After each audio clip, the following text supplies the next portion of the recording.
Psychological data about yourself. Welcome to the Encrypted Knowledge channel. Do you know yourself well enough? Today we will talk about psychological data about yourself. Your brain is as active when you sleep as when you are awake. Today we know that when we sleep, our bodies undergo a process of regeneration, as if it were a tune-up to repair damages. But the big question was, what exactly does our brain do when we sleep? Matthew Wilson conducted research with laboratory rats, measuring their brain activity while they ran through mazes looking for an exit. To the surprise of this researcher, when the rats were asleep, he discovered that their brain activity was practically the same as when they were running through the maze. Through his experiments, Wilson developed a theory not only for rats but also for humans. When you sleep and dream, you are consolidating your experiences from the day and adding new memories, making new associations with the information processed during the day. The brain decides what to remember and what to let go of from memory.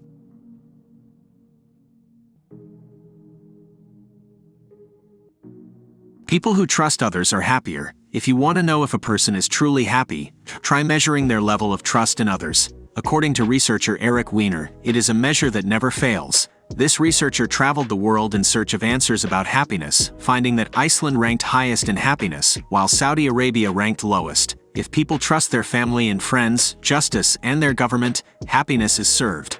That's why, according to psychology, extroverts are happier than introverts, optimists are happier than pessimists, and married people are happier than singles, although it may seem otherwise.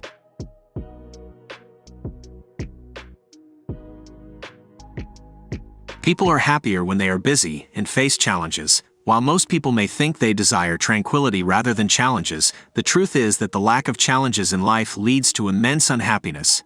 If you don't have challenges, you don't have goals to strive for. On the other hand, keeping busy keeps you away from unhappiness. Let's give an example. Imagine you've just landed at the airport and have to walk for 12 minutes to collect your luggage. When you arrive, your luggage is there. Now consider this scenario. You land and have to walk for 2 minutes to collect your luggage. You arrive, but it takes 10 minutes for your luggage to be delivered.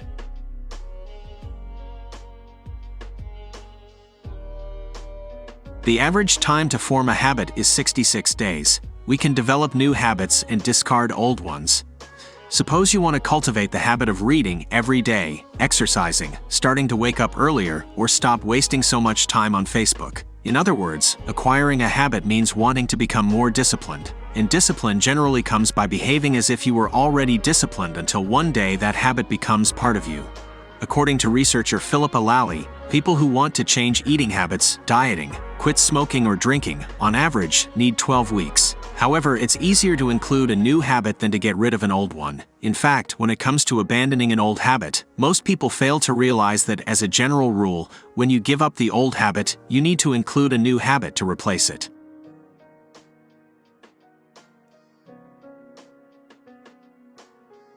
We are victims of selective blindness. Psychologist Richard Wiseman coined the term selective blindness, or inattentional blindness. The idea is that our brain misses significant changes in our environment because it is focused on a small change.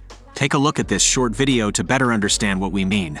How many times have you focused so much on the negative things in life that you've missed all the good things around you? What if you focus more on the solution and less on the problems? As you can see, all those cliché pieces of advice make sense when you visualize how powerful and at the same time foolish our brain can be.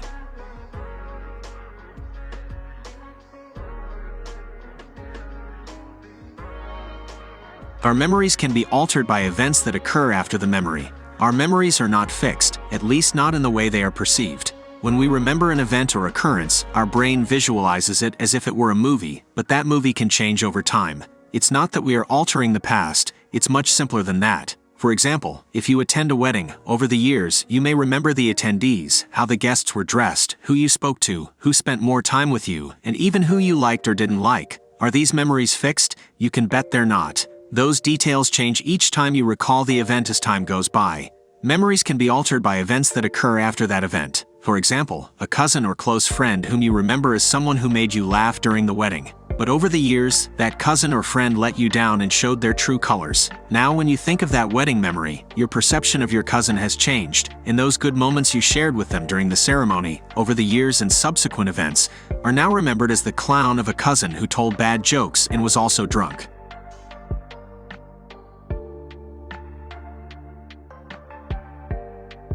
We are victims of the fundamental attribution error. Most of us judge a person without having information about their situation. For example, if you're walking down the street and drop a folder full of papers which scatter all over the ground, and a person quickly passes by without stopping to help, you might look at them and think, how rude is that person? If an elderly woman boards a bus and you see a young person not giving up their seat, you might say that the young person is very impolite. But what if, perhaps the person who didn't stop to help collect the papers was running late for court or was already 10 minutes late for an important meeting?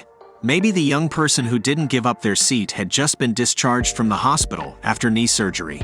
People don't wear signs on their faces telling us what they're going through.